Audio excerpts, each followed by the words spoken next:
कालापीपल विधानसभा के ग्राम टिलियाखेड़ी में विधायक का सम्मान समारोह और नववर्ष मिलन समारोह का आयोजन किया गया। वहीं आपको बता दें कि जब ग्राम टिलियाखेड़ी में बाढ़ आ गई थी तब विधायक कुणाल चौधरी ने एसडीआरएफ की टीम के साथ में मिलकर 47 लोगों की जान बचाई थी। उसी के उपलक्ष्य में विधायक जी का समस्त ग्रामवासियों ने आभार व्यक्त किया और ऐसे ही आगे भी सेवा देने का आग्रह किया।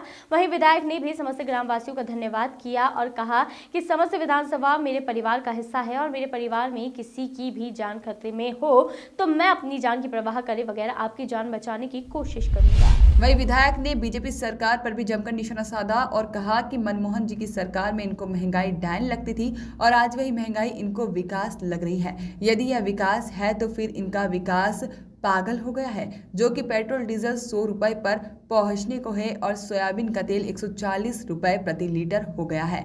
इस हिसाब से बहुत तेज गति से भाग रहे हैं। हमें इतना विकास नहीं चाहिए। इसमें गरीब वर्ग रोजी रोटी के लिए परेशान हो जाएगा। वही कार्यक्रम का संचालन सूरज मेवाड़ा द्वारा किया गया और कार्यक्रम को संबोधित करते हुए अचल सिंह मेवाड़ा, डॉक्टर मुकेश सोनियाई और हुकुम पठारिया, शिशुपाल मेवाड़ा, मनीष पवार ने विधायक के तारीफों के फूल बांधे। वही कार्यक्रम को सफल बनाने में पूरे गांव का अहम सहयोग रहा।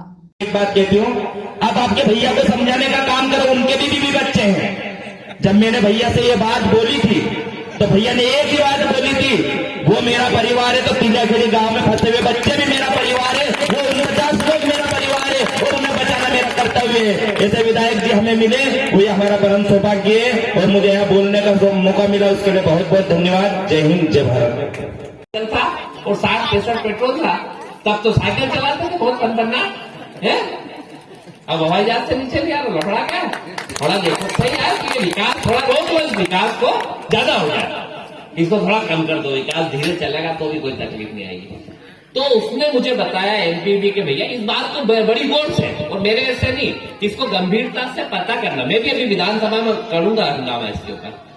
अगर एक सब्सिडी बंद होती है तो जो 5 हार्स पावर की मोटर का बिल कितना आता है?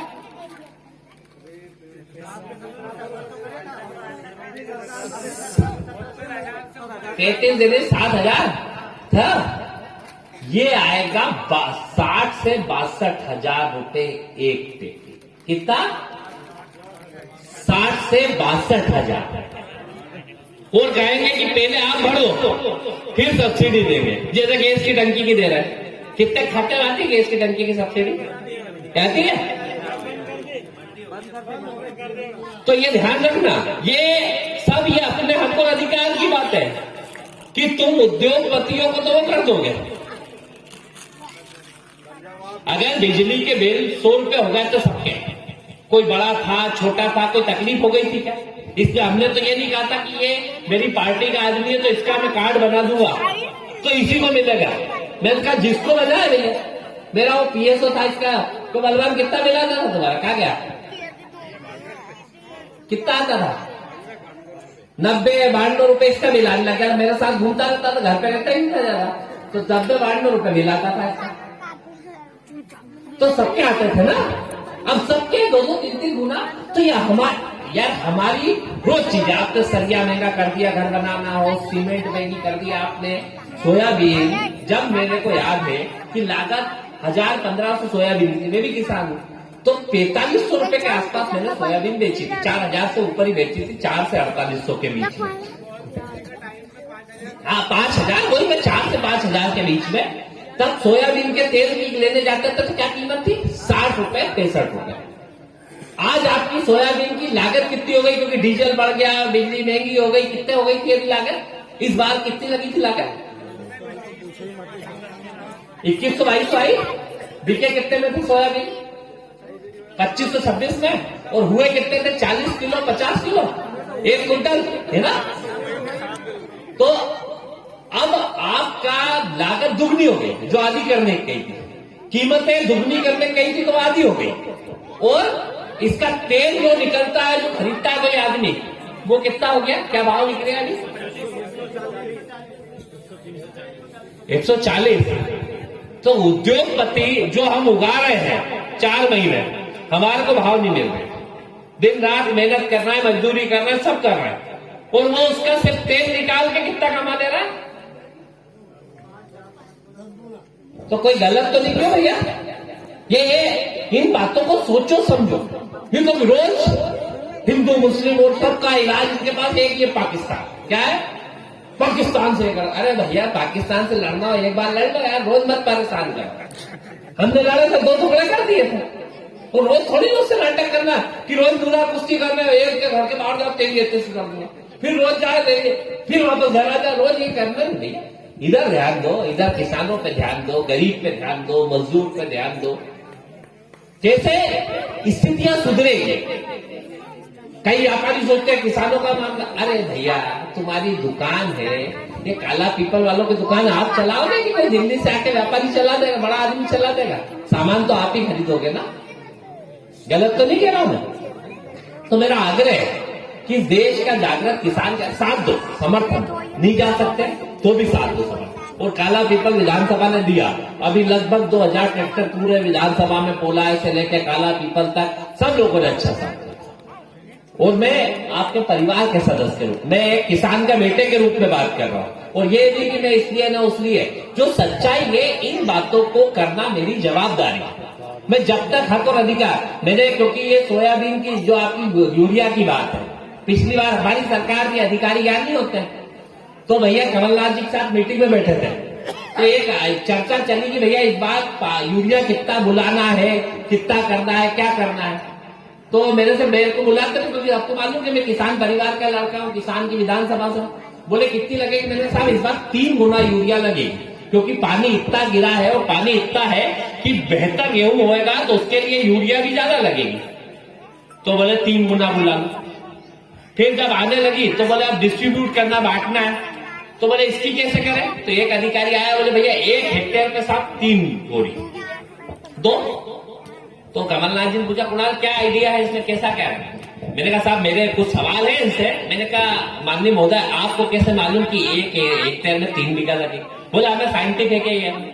मैंने कहा ये बताओ, मेरी आधी जमीन तो सोसाइटी में बंधन है, पर आधी तो मेरी फ्री है, पर उसके भी गेहूं तो उसका भी हो रहा है, तो उसका मेरे को मार्केट से लाना पड़ेगा, मतलब लाना ही पड़ेगा ना, क्योंकि मेरे तो पूरे जमीन में गेहूं है।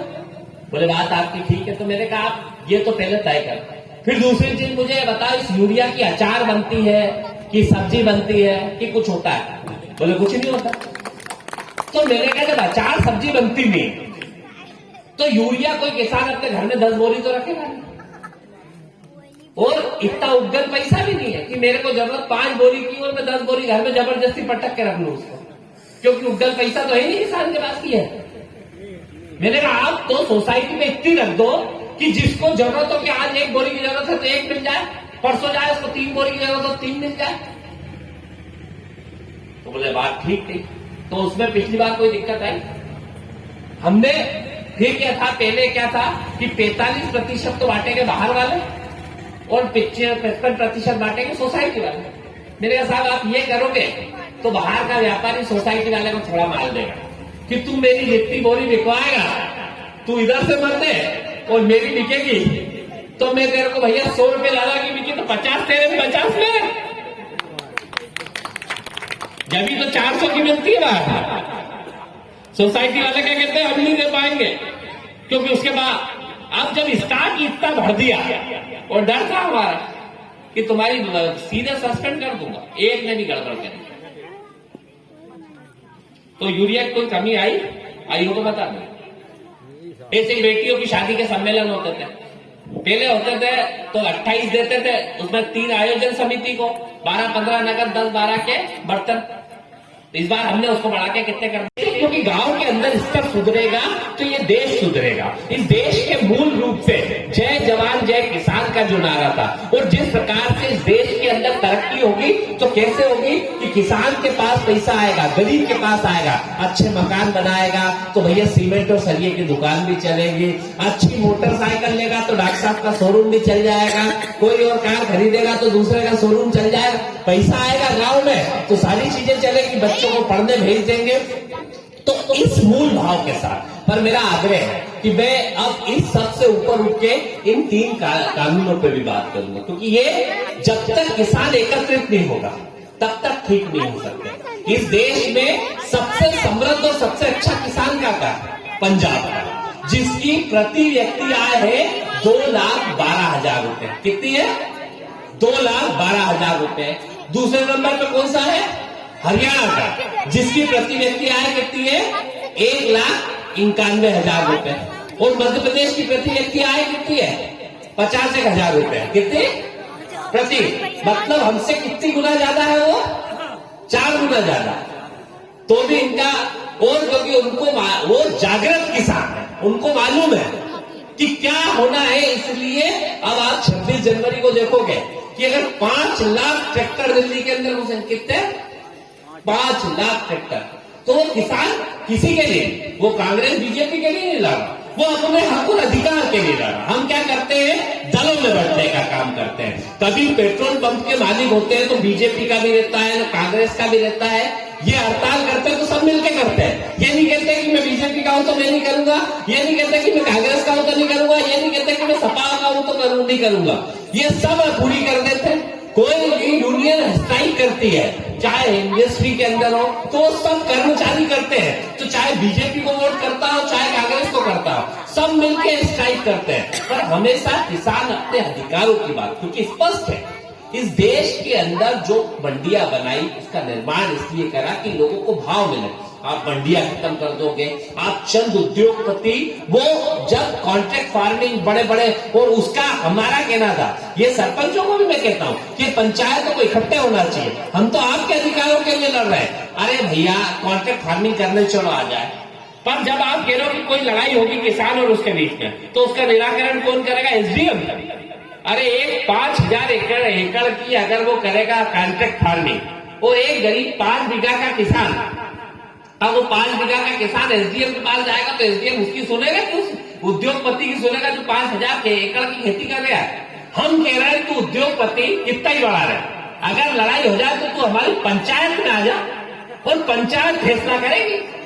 अरे तो भैया, फिर तो हम अंबानी को भी देख लेंगे और अडानी को भी देख लेंगे कि पंचायत के अंदर होगा फैसला, तू इस चौपाल पे कर भैया। अभी घेर दिया जनता साहब को है कि यहाँ पे इधर आओ तो डहाटे हड़ देंगे। विधायक जी, ये रोड नहीं हो रही, सरपंच साहब ये रोड, तो अंबानी आ जाए, अडानी आ जाए कि किन लोगों का ये क्यों हुआ, तूने कैसा कराते हैं? अब एसडीएम के पास तो वो देगा 10-20 लाख रुपए, और वो तो हर महीने 5 लाख रुपए दे देगा। क्या जा रहा है उसका? इतनी बड़ी खेती करेगा तो है, और भाव अच्छे है, और बड़े बड़े ये क्यों बनाए थे कि भैया इससे ज्यादा स्टार्ट नहीं कर सकते। अरे आप देख रहे हो प्याज इसका थोड़ा भाव बढ़ने लगे तो वहां से पाकिस्तान से प्याज बुला दिए, लहसुन बढ़े तो भूटान से बुला दी। अरे काका जी, हमारे भाव थोड़े किसानों के बढ़ जाते हैं तो कोई तकलीफ हो जाती है क्या? है अभी जब हमारे को जाते हैं, हम जब फेंकते हैं घूड़े पे तब कोई नहीं देखने आता, जरा से भाव बढ़ जाते हैं तो सब देखने आ जाते हैं, सब तकलीफ हो जाती है। बड़े बड़े चैनल चलाने लग जाते हैं कि अरे प्याज के भाव बढ़ गए, ये डीजल के भाव नहीं दिख रहे हैं जो 80-90 हो गया।